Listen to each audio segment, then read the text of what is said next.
Weight loss करना है या फैट लॉस करना है या बॉडी रिकम्पोजिशन करना है, क्या करना है आपको? खाली वजन घटाना है, खाली फैट घटाना है, या फैट घटाने के साथ साथ मसल भी बिल्ड करना है? मैं आपको अपना एक किस्सा सुनाता हूँ कि 2020 में पैंडेमिक से पहले मेरा वज़न 73 हो गया था। मेरी हाइट थोड़ी कम थी और मैं बहुत हेल्दी दिखने लगा था। आपको पता है जिनकी हाइट शुरुआत में थोड़ी कम रहती है और उनका वज़न बढ़ जाए तो कैसे लगते हैं। अब तो भगवान की कृपा से सब ठीक है, वज़न भी ठीक है, हाइट भी ठीक है, लेकिन आप सोचिए मैं कितना इनसिक्योर हो गया हूँगा जब रिलेटिव बोलते होंगे मोटा हो गया है। तो उस टाइम पे मैंने एक्सरसाइज करना स्टार्ट किया था, कोई जिम जाके नहीं, मैंने जॉगिंग स्टार्ट करी थी। सुबह भी जा रहा था, शाम को भी जा रहा था, और मुझे नहीं पता क्या हुआ लेकिन 35 से 40 दिनों के अंदर 73 से मैं 61 पे आ गया। और ये फोटोज आप देख सकते हैं कितना ज़्यादा पतला हूँ मैं। 2021 लास्ट की फ़ोटो है ये, सिर्फ अब से 3 साल पुरानी फ़ोटो है, सोचिए।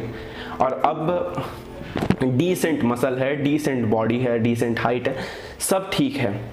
लेकिन फिर भी मेरे साथ क्या हुआ, मैं ट्रैवल करने लगा अपने काम की वजह से, तो मेरा वज़न बढ़ गया। 92 किलो के आसपास मैं पहुंच गया था, सोचिए 92 किलो। अब 30 दिन पहले मैंने एक चैलेंज लिया अपने आप से, कोई व्यूज़ की वजह से नहीं, कोई यूट्यूब पे वीडियो बनाने के लिए नहीं, मैंने अपने आप से एक चैलेंज लिया और मैंने उसे यूट्यूब पे अपलोड करना स्टार्ट किया। क्यों? क्योंकि मुझे पता है कि अगर मैंने कोई चीज़ स्टार्ट कर दी तो मैं उसे ख़त्म ज़रूर करूँगा। शुरुआत से मेरे साथ यही सीन है कि अगर मैं कोई चीज़ स्टार्ट कर देता हूँ तो मैं उसे ख़त्म करे बिना बाज नहीं आता हूँ। तो YouTube पे वीडियो डालना मैंने सिर्फ इसलिए स्टार्ट किया क्योंकि एक रात की बात है, 17 सितंबर आई थिंक, मेरा दिमाग ख़राब हो गया अपनी बॉडी देख के। मैंने वीडियो बनाई, मैं लिटरली फ्रस्ट्रेट हो चुका था अपनी बॉडी देख के। मैंने उसी टाइम डिसाइड किया कि मैं इसे चेंज करके रखूँगा। कुछ दिनों के बाद मैंने फैसला लिया कि मैं बार बार एक्सरसाइज करके छोड़ रहा हूँ। मैं रेगुलर जिम नहीं जा पा रहा यार, मैं 1 साल से जिम कर रहा हूँ लेकिन आज तक मैं रेगुलर नहीं जा पाया, सोचिए। तो रेगुलर जाने के लिए मैंने सोचा कि मैं इसको यूट्यूब पे पोस्ट करना स्टार्ट करता हूँ, इंस्टा पे पोस्ट करना स्टार्ट करता हूँ। अगर रेगुलर मैं चीज़ डालूंगा तो एक इंसल्ट वाली चीज़ भी होती है, अगर मैं बीच में चीज़ छोड़ रहा हूँ तो मुझे खुद को लगेगा मैं क्या कर रहा हूँ। इसलिए मैंने यूट्यूब इंस्टा पे पोस्ट करना स्टार्ट किया और अभी तक मैं 10 किलो वज़न फिर से कम कर चुका हूँ। 92 kg था और ये वीडियो देख सकते हैं, ये आज सुबह का है, 82 समथिंग राइट नाउ मैं हूँ। और इस बॉडी से इस बॉडी तक का ट्रांसफॉर्मेशन कुछ लोगों को लगता होगा कि बहुत टफ है या बहुत इजी है, अलग अलग मिक्स्ड ओपिनियन हो सकते हैं, लेकिन मैं आपको एक चीज़ बताऊंगा, ये मेरे लिए दोनों था। मुझे मुश्किलें भी बहुत आई और इजी भी बहुत था। मुश्किलें क्या क्या आई कि मुझे बाहर ट्रैवल करना पड़ रहा था। अब मैं बाहर ट्रैवल कर रहा हूँ तो भाई मैं अपनी डाइट को प्रॉपर कैसे रख पाऊँ, या रेगुलर में जिम कैसे जा पाऊँ, एक्सरसाइज कैसे कर पाऊँ। लेकिन उस टाइम मैंने गिव अप नहीं किया भाई। होटल के रूम में ही मैं सुबह एक्सरसाइज कर रहा हूँ, होटल में जिम नहीं था, मैंने रूम में एक्सरसाइज करनी स्टार्ट की, डांस किया भाई। शाम को काम खत्म करके लेट नाइट तक जैसे ही मुझे दिखा कि कोई जिम खुल रहा है मैं उस जिम में चला गया। घर में रहता हूँ, सुबह जल्दी उठ जाता हूँ, अगर मुझे कहीं बाहर जाना है तो सुबह उठ के मैं पहले एक्सरसाइज करता हूँ, डांस करता हूँ, शाम को वेट ट्रेनिंग करता हूँ। इसका रिजल्ट ये आया है कि मैंने 1 महीने में 10 किलो वज़न कम किया। और खाली वज़न कम नहीं किया, मैंने अपनी स्ट्रेंथ को भी बढ़ाया। अब से 1.5 महीना पहले मैं 20 किलो के डंबल से चेस्ट प्रेस इंक्लाइन वाले नहीं मार पाता था भाई। 3-4 दिन पुरानी बात है, मैंने 35 किलो के डंबल से मारा। 100 किलो की डेडलिफ्ट में हालत ख़राब हो रही थी मेरी। 2 दिन पहले की बात है, मैंने 190 kg की डेडलिफ्ट मारी है। लिटरली मैं खुद हैरान हूँ कि अगर मैं किसी चीज़ को रेगुलर करता रहूँ तो भाई इतने अच्छे रिजल्ट आ सकते हैं। लिटरली मैंने कभी नहीं सोचा था मैं 190 किलो की डेडलिफ्ट मार पाऊंगा या 35 किलो के डंबल मार पाऊंगा, लेकिन अब मेरे दिमाग में आ चुका है कि मैं 40-45 किलो के डंबल 3 महीने में बचपना कर दूंगा, जैसे होता है ना हल्का कर दूंगा बिल्कुल, कि 45 किलो के डंबल ऐसे हल्के में मारूंगा जैसे मेरे लिए कुछ है नहीं 45 किलो का डंबल, डेड लिफ्ट मुझे 250 तक पहुंचना है 3 महीने में, जो कि मैं कर सकता हूँ। ये टारगेट बन चुके हैं। बॉडी का शेप पूरा चेंज हो चुका है, ऐसा नहीं है। आप देख सकते हैं इसमें कितना फैटी हूँ मैं भाई, फैट लटक रहा था हाथ में, बाइसेप चमक ही नहीं रहा था भाई, खाली फैट ही फैट था। अब थोड़ा चमकता है भाई फैट, मतलब फैट खत्म हो चुका, बाइसेप चमकता है, थोड़ी बहुत विंग्स चमकना स्टार्ट हो गई है भाई, नसें चमक रही हैं। लेकिन नेचुरली ऐसा नहीं है कोई बहुत ज्यादा नसें चमक रही है, लेकिन अब लाइट देखते हैं तो समझ में आता है कि भाई यहाँ से फैट कट चुका है, थोड़ी बहुत दिख रही है, ठीक है। ये तो नॉर्मली फैट कटने के बाद सबकी दिख सकती हैं। मैं आपको एक चीज ये बताना चाह रहा हूं कि नेचुरली अगर हम कोई चीज ठान लेते हैं तो भाई सब अचीव कर सकते हैं। अगर 30 दिनों में मैं ये ट्रांसफॉर्मेशन कर सकता हूं, मेरा चैलेंज 60 दिन का है ये। अब मैं आपसे 60 दिन के बाद मिलूंगा, मैंने कुछ यूनिक नहीं किया है। अगर आपको अपना वजन कम करना है तो सिर्फ आपको कैलोरी डेफिशिएट में रहना पड़ेगा। अब भाई मैं आपको सिंपल सी चीज बताता हूं, आप बाहर का खा के भी वजन घटा सकते हो और घर का खा के वजन बढ़ा भी सकते हो। फर्क क्या पड़ता है? आपका पोर्शन साइज, आप कितना खा रहे हो। मेन मकसद ये है कि आप कितना खा रहे हो।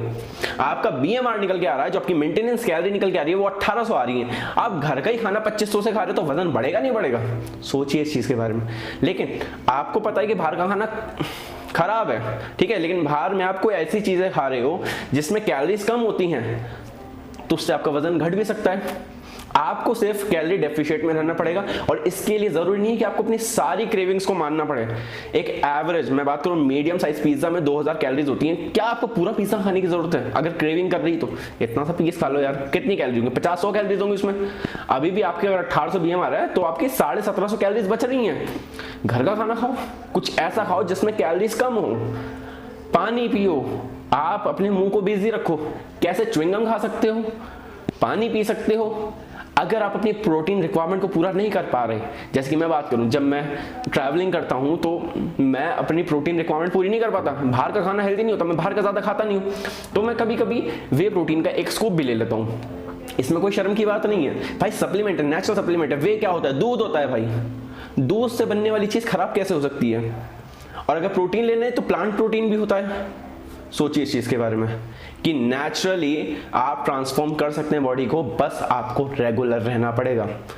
एक यही तरीका है, आप अपने आप को चेंज कर सकते हैं। रेगुलर रहिए, अपनी मेंटेनेंस कैलोरी से थोड़ा कम खाइए, थोड़ी बहुत एक्सरसाइज स्टार्ट कीजिए। अब जरूरी नहीं है भाई, मैंने तो 60 दिन का चैलेंज रखा है, जरूरी है कि आप 60 दिन में चेंज करो भाई। 6 महीने का टारगेट बना लो, 200-200 कैलोरी कम करके थोड़ा थोड़ा वजन गिराओ, 100 ग्राम 50 ग्राम ऐसे ऐसे वजन गिराओ अपना। जरूरी थोड़ी नहीं भाई तब 33 ग्राम नहीं भाई। मेरे को देखो, मैं सुबह उठता हूँ, 1 घंटा डांस करता हूँ, उसके बाद कार्डियोवास्कुलर एक्सरसाइज करता हूँ, 3 दिन मैं एक्सरसाइज करता हूँ और चौथे दिन सिर्फ डांस करता हूँ। डांस में रोज करता हूँ, लेकिन 3 दिन एक्सरसाइज करता हूँ, चौथे दिन डांस करता हूँ, फिर 3 दिन एक्सरसाइज, फिर चौथे दिन सिर्फ डांस। और मैं अपनी वेट ट्रेनिंग को पुश पुल लेग्स में डिवाइड कर चुका हूं। पहले मैं ब्रो स्प्लिट पे चल रहा था, लेकिन ऐसा नहीं है, मेरा थोड़ा सा टेक्निक ये लगती करने की। अभी भी अगर आप मेरी सीरीज को फॉलो करेंगे आपको पता चलेगा कि मैं पुश पुल लेग्स कितना इंटेंस करता हूं। मेरी एक एक मसल फटीक तक मैं एक्सरसाइज करता हूं, उसी का रिजल्ट मिल रहा है मुझे। अब सोचो, मैं अपने कैलोरी पोर्शन से मैं 300-400 कैलोरी कम खा रहा हूँ, डेफिशिएट में हूँ। उसके बाद मैं 500-600 कैलोरी, मतलब 500-600 पता नहीं, 400-500 कैलोरी सुबह कट कर रहा हूँ, 400-500 कैलोरी रात को कट कर रहा हूँ। भाई 3-4 दिनों में वजन घटेगा नहीं घटेगा? आप खुद सोचो, 1 किलो वजन गिर जाएगा भाई 3-4 दिनों के अंदर ही, जैसे मैं एक्सरसाइज कर रहा हूँ। तो अगर लगाएं कि 3-3.5 दिन में 1 किलो वजन घट रहा है, तो 30 दिनों में 10 किलो वजन पॉसिबल है भाई, इजीली पॉसिबल है। लेकिन आपको अपना प्रोटीन हाई रखना होगा, वरना आपका मसल भी टूटेगा। अगर आप देखोगे मेरे मील के अंदर वेजीज भी होती हैं और प्रोटीन के लिए दाल वगैरह, पनीर वगैरह, सोयाबीन वगैरह सब है मेरी मील के अंदर। इनफैक्ट मैं थोड़े से ड्राई फ्रूट्स भी खाता हूँ, लेकिन अब मैं पूरा डे का रूटीन तो नहीं डाल सकता भाई। मेरा चैनल पे इतने व्यूज नहीं आते हैं, या मेरी ऑडियंस मुझे नहीं कहती है कि मैं अपने पूरे दिन का रूटीन डालूं, इसलिए 5-6 मिनट की एक वीडियो बना के मैं डाल देता हूं। और ये वीडियो मैं सिर्फ इसलिए डाल रहा हूं ताकि मैं रेगुलर रह सकूं। मुझे अपनी बॉडी चेंज करनी है और ये चीज आपको भी करना होगा। पेट बाहर निकल के किसी का भला नहीं होने वाला भाई, ओबेसिटी की शिकायत हो जाएगी, घुटनों में दर्द हो जाएगा भाई कुछ टाइम के बाद जाके। वेट ट्रेनिंग करने से आपके जॉइंट्स मजबूत रहते हैं, लॉन्ग टर्म फंक्शनल रहते हैं, ये कई स्टडीज ने बताया है। सोचिए इस चीज के बारे में। और कार्डियो और वेट ट्रेनिंग को मिक्स करके करना, कई स्टडीज ने बताया सबसे अच्छा वर्कआउट यही है, कार्डियो और आपकी वेट ट्रेनिंग को मिक्स करके करना। तो सुबह कार्डियो, शाम को वेट ट्रेनिंग। भाई नहीं जरूरी भाई 6-7 घंटे करो, आप आधा घंटा सुबह करो, आधा घंटा शाम को कर लो, 1 घंटा कर लो, भाई जितना टाइम मिले, लेकिन अपने बॉडी को मूवमेंट में डालो। 1800 BMR आ रहा, 1600 कैलोरीज कर दो, थोड़ी बहुत वॉकिंग करने लग जाओ, 1 घंटा वॉकिंग कर दो। फोन चलाते तो रहते हो ना, बाहर निकल जाओ सड़क पे, टहलते रहो, ये भी तो कार्डियो है। कैलोरीज को आपको कट करना होगा, यही एक तरीका है बस, और आप आसानी से अपना फैट लॉस कर सकते हो। तो आज है पुश डे, तो चलो अब पुश डे की एक्सरसाइज स्टार्ट करते हैं। आज मैं ज़रा बाहर गया था तो उन्हीं कपड़ों में देखो मैं जिम पहुंच चुका हूं, और सबसे पहले आके मैं इंक्लाइन डंबल प्रेस का थोड़ा वार्म अप करके 25 के डंबल से अपना पहला सेट स्टार्ट कर देता हूं।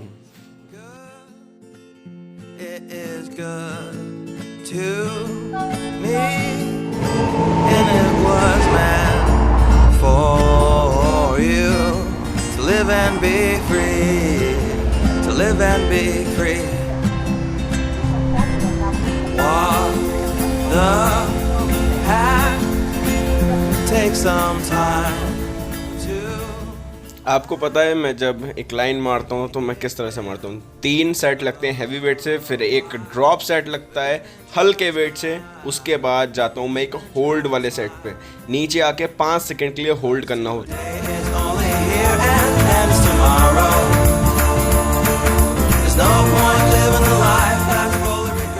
सेकेंड एक्सरसाइज हमारी केबल फ्लाई, इसमें 4 सेट लगते हैं और 3 सेट लगते हैं वेट बढ़ते हुए, और आखिरी वाला जो सेट लगता है वो लगता है सुपर सेट। इस तरह से 4 सेट लगते हैं।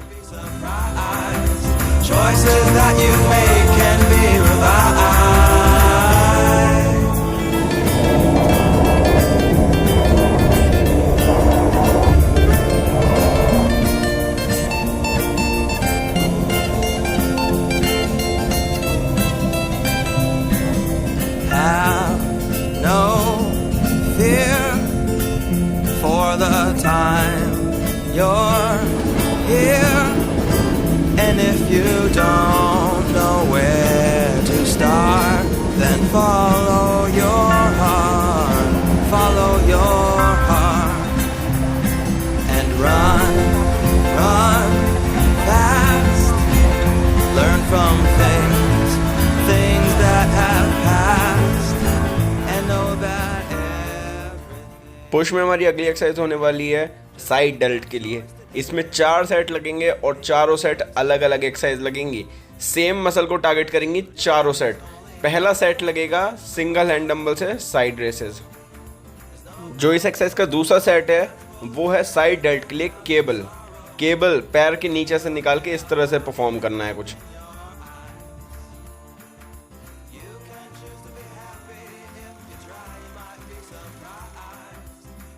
अब 2 सेट लगेंगे डंबल फ्लाई। आप देख सकते हैं लैटर रेसेस मारने हैं हमें, और एक बार हैवी वेट लेना और एक बार हल्का वेट लेना है, और फेलियर तक ट्रेन करना है। इस तरह से 4 सेट लगेंगे। हमारी नेक्स्ट एक्सरसाइज है बटरफ्लाई मशीन पे। 2 सेट लगेंगे इसके, बहुत आराम से कंसंट्रेशन के साथ लगेंगे, और इसमें कोशिश करना है कि हमारी कोहनियाँ शोल्डर लेवल पे ना आए, थोड़ा सा नीचे आए। आप देख रहे हैं ना किस तरह से हल्की सी नीचे को हैं। and it was meant for you to live and be free, to live and be free. अगली एक्सरसाइज का सिर्फ 1 सेट लगेगा। आप देख सकते हैं अपर चेस्ट के लिए केबल से परफॉर्म करना है और फेलियर तक लेके जाना है, आराम आराम से करना है पूरा फील कराते हुए। अब बारी है ट्राइसेप को ट्रेन करने की। यहाँ पे हमें सारे सेट बैक टू बैक करने हैं। यहाँ पे 2 सेट लगेंगे close grip barbell bench press के, 2 सेट लगेंगे, और रेगुलर मारने 30 सेकंड का ही या 45 सेकंड का ही गैप देना है। इस तरह से इस फॉर्म में मारने आराम आराम से बिल्कुल।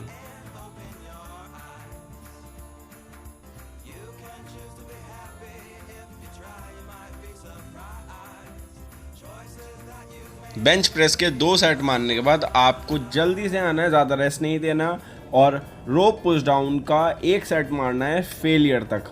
रोप पुश डाउन मारने के तुरंत बाद आपको सिंगल हैंड डंबल मारना है इस तरह से, देख सकते हैं, सर के पीछे से पूरा फील कराते हुए हल्के वेट से ही मारना। मैंने आपको पहले बता रखा है, जितनी भी अपराइट वाली, जितनी भी सर के ऊपर वाली एक्सरसाइज होती है उसमें आपको हैवी वेट नहीं मारना चाहिए, आपके जॉइंट्स पे इफेक्ट पड़ता है। सिंगल हैंड डंबल मारने के तुरंत बाद आके आपको डायमंड पुशअप मारने हैं, मैक्सिमम रैप, जितने भी आप मार सकते हो, 4, 5, 10, 15, जितने भी आप मार सकते हो। और यहाँ पे आपका ट्राइसेप का वर्कआउट होता है खत्म। Learn from things that have passed, and know that everything. अब बारी है पुश डे के फिनिशर को मारने की। ये देखो, ये वही वेरिएशन है, 2 बार लेफ्ट, 2 बार राइट और 4 बार सामने। इससे आपको मैक्सिमम रैप निकालने हैं, जितने आप निकाल सकते हो। ये आपका फिनिशर है, आपका पुश डे खत्म होता है इसके बाद। Living a life that's full of regret and drowning in sorrow. Lift your head up high and open your eyes. You can choose to be happy if you try. You might be so. Body condition आप लोगों के सामने ही है, और फर्क है या नहीं आप लोग डे 1 की वीडियो से कंपेयर करके बता सकते हैं। Today is only here and then it's tomorrow. There's no point living a life that's full of regret and drowning in sorrow.